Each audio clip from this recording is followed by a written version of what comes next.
So what we have here today is a 2017 CLA 200 with the AMG trim package on. Now I must say from the jump, I love the styling of this vehicle.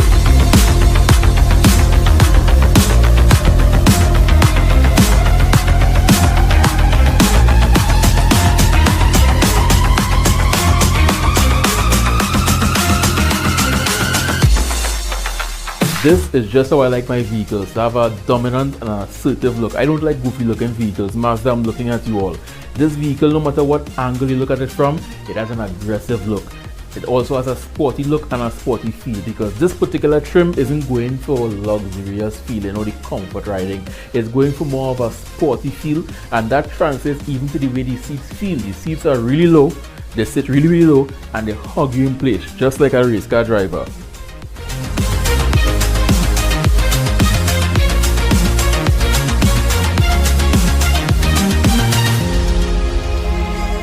I love the layout of the dash as well, especially where the buttons are. The button placement is important. Take for example where the volume button is, dead center. Because you know, sometimes you're driving, somebody give you a badge and you just want to tell them something, but you can never find the volume button in time. With this car, the volume button is right there, you can't miss it.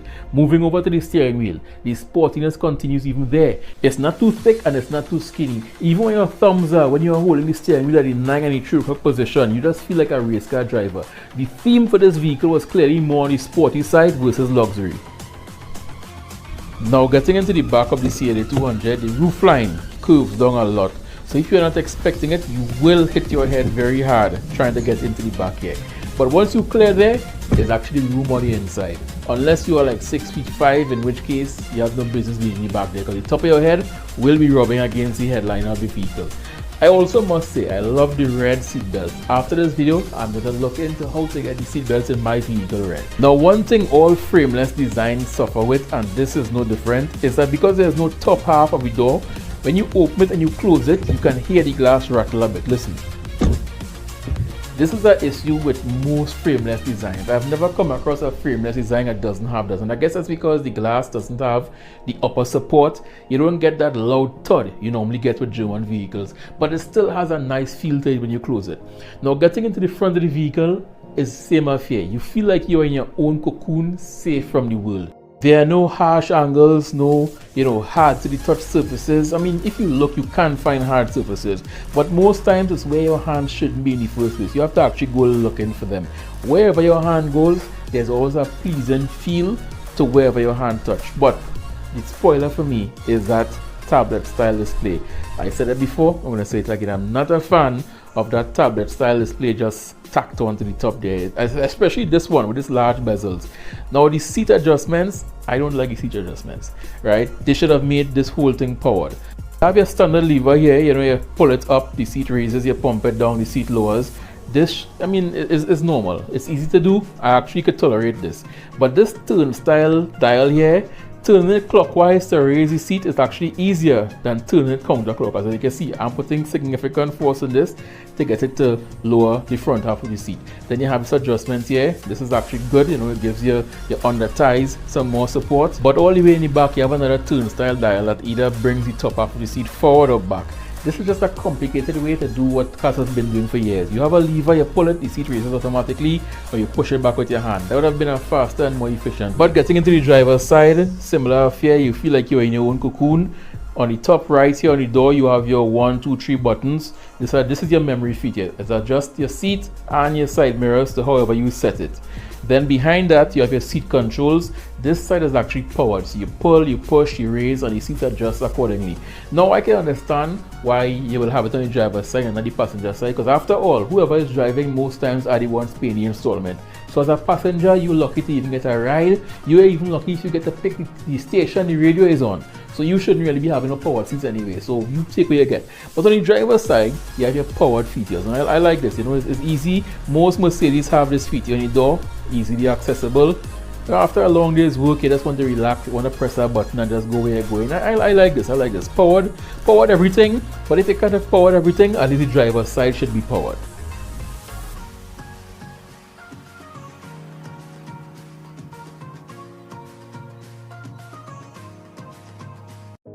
So you may be asking yourself, where is the gear shifter? Well, the gear shifter is actually on the steering column on the right hand side, where normally your indicator would be if you have a Japanese vehicle, or most vehicles for that matter, even Korean vehicles. But in the Benz, they have a separate button for the lights. They have the indicator on the left and the gear shifter on the right. Now in most European vehicles, they always back to front. So most times the indicator is on the left. So if you're going from a Japanese to a German vehicle, most times you go for the indicator and it's the wiper. But in this case, they have the gear selector. It's simple to operate. You push up halfway to go into neutral. You press this button here to go into park. You push all the way up. It goes into reverse, and you pull all the way down and it goes into drive. It's really effortless. You just push up slightly, you pull down slightly, and you're into gear. Now what you're seeing here, park and pilot assist. This is their self-parking feature. To me, in my experience, it works like 40% of the time, but when it works, it really works. When it comes to reverse camera, this vehicle has a very good reverse camera. You are seeing this angle here. There's also a wider angle, and then you have the sensors and stuff like that. The lines are even more dynamic than usual. They actually tell you precisely where the vehicle will go. This is like one of the best backup cameras I've tested in a long while. The parking brake, however, I don't know why they put the parking brake all the way below here. They could have put the parking brake anywhere else, like a little button like most cars if you have electronic parking brake, but it's all the way below here, and yeah, it's just a pain to get to.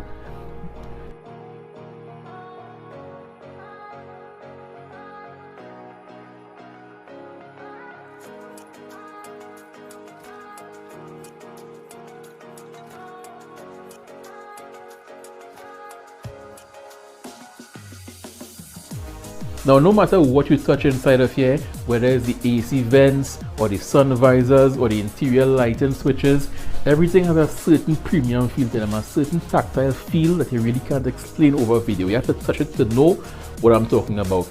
This button here, this turnstile button, is what you use to control the infotainment system and the settings.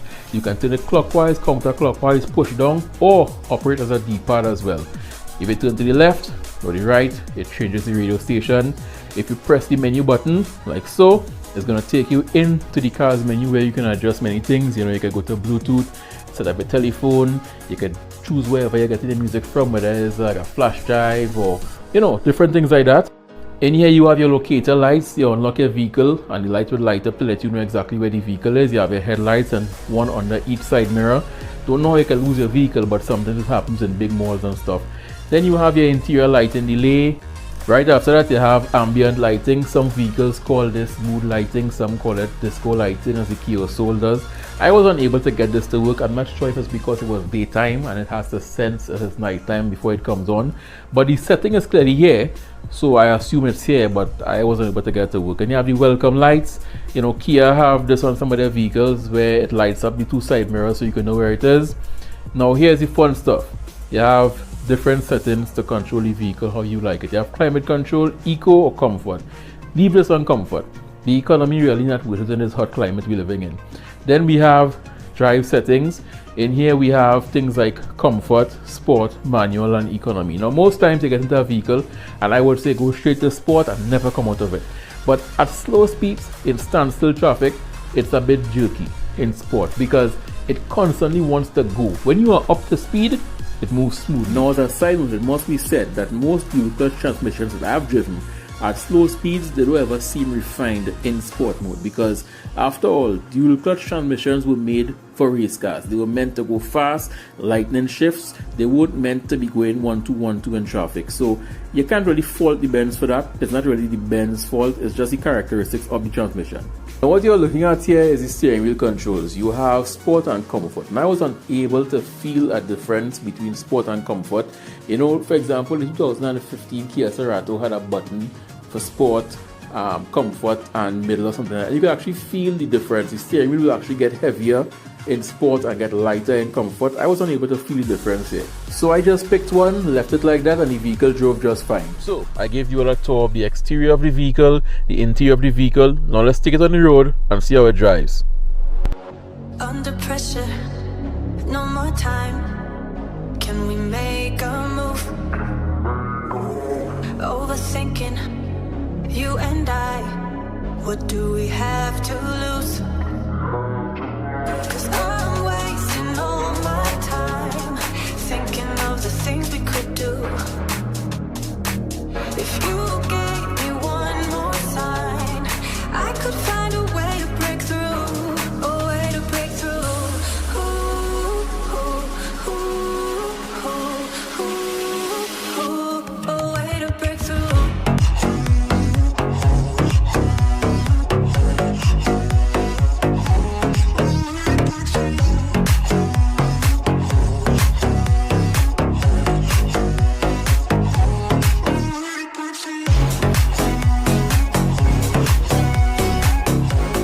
this is what I mean when I say I love an aggressive looking vehicle. Just look how this vehicle looks just at this traffic light. It just looks aggressive. It looks like it's ready to get up and move at any moment. This is what I like in a vehicle. Mercedes really nailed it with this design style. The one before was, you know, you could see what they was going for, but this one, yeah, they really nailed it with this design style. But let's take it through the hills of PT Valley and see how it performs. Now, the sportiness really shows. Like I've said many times in this video, you turn the steering wheel and the vehicle just turns. It just turns where you want it to go. But the suspension, if you are looking for, let's say, luxury, this is more of a sporty vehicle. It sits low and the suspension is really, really firm. You feel every bump. That is good for driving dynamics. You turn the corner and it just darts in. It just goes where you turn the steering wheel.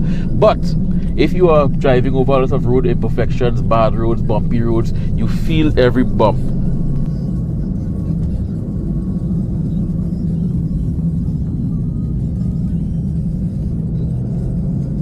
And as you could hear, the RPMs aren't even climbing that significantly. The vehicle is effortlessly going through the hills of PT Valley. Even the hills of Maracas, it just effortlessly goes up there. I love a vehicle that doesn't struggle. Now, the biggest weak point I would say for this vehicle in Trinidad and Tobago, where we have all these bad roads, is when you are driving along having fun, as you would be doing in this vehicle, having pure fun, and then you encounter a road surface like this. Little road imperfections, a pothole. The combination of the sport-tuned suspension with the large 18-inch rims and the low-profile wheels, they don't tend to like road imperfections too much. So you'll be driving along, encounter these kind of rough roads, and you have to take it really, really slow because you feel every bone in your body shaking when you're going over the humps. But as you pass that, you're back to clear road. Look at it. Fun. Lots of fun to be had. I'm coming down this hill and I'm turning. You know, I had to control myself. Because the more you turn is the more the vehicle turns, and you want to know where the limits are. But at the end of the day, it's not my vehicle. But as you can see, I'm coming down the hill here. I'm coming down the hill effortlessly. Wherever I turn the steering wheel, minimal body roll. The car just wants to go where you want it to go. I really had fun. I enjoyed driving this vehicle. But let's test out the self-parking assist feature and see how that works. So I'm going to pull into the Macy's car park in Cascade here. I'm going to drive about. What I noticed is that I don't necessarily see lines by default. It looks for cars. I would say a combination of cars and lines to see where the vehicle would fit, because it also can parallel park. So it can reverse park and parallel park. I didn't get it to work all the time, but when I did get it to work, it worked really well. So I'm going to pull up to our spot here now and show you how it works. Okay, so I got a spot. The arrow popped up. So what I'm going to do is shift into reverse, press OK. So let's see.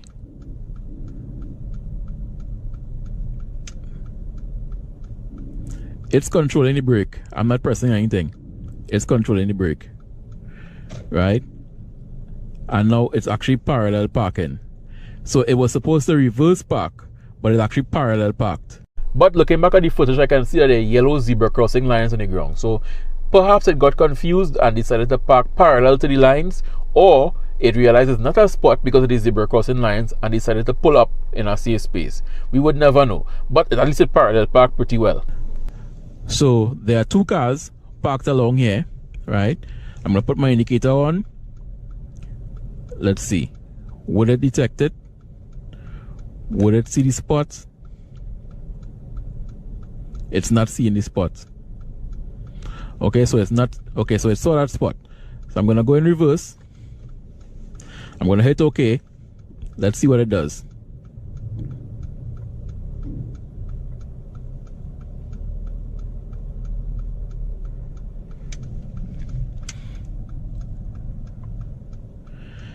So it is actually turning. Right? I'm not turning anything. It's actually turning the wheel for itself. Right? It's kind of close to that car there. It realized that, so I'm going to put it back in drive. It's going to lock to the left. Right, I'm going to put it back into reverse. Will it straighten up? Will it straighten up? It's straightening up. Okay, it's straightening up. There's a car to the left. Van to the right. And now it is actually controlling the brake. I'm not touching anything. If I want to take control, I could just, see, park and pilot cancelled. Just like that. So that is how it works. Now, though I was unable to do a 0 to 60 or 0 to 100 speed test because the day I got to film, everyone decided to go by the beach that day and the police closed off Chaguaramas. But what you would see here is a gap suddenly built. I didn't do this on purpose. What happened was I turned and I was trying to take the indicator off, but because the indicator in this is on the left side and the gear shifter is on the right side, I accidentally shifted the car into neutral. But what you can see is the camera car is like 80, 89, and I was still able to effortlessly catch up to the camera car without mashing all the way down. Just effortlessly catch up to it. And then when I felt like it, not only catch up to the camera car, but easily overtake the camera car. So, you know, the car has some power. It's a vehicle, if I had the money, I would buy it right now because it's a fun car to drive and it makes you want to drive. What I would say I don't like is the passenger side seat adjustments. The location of the handbrake is too out of the way, and the tablet style display on the dash. But other than that, I would give this car driving dynamics 8 out of 10.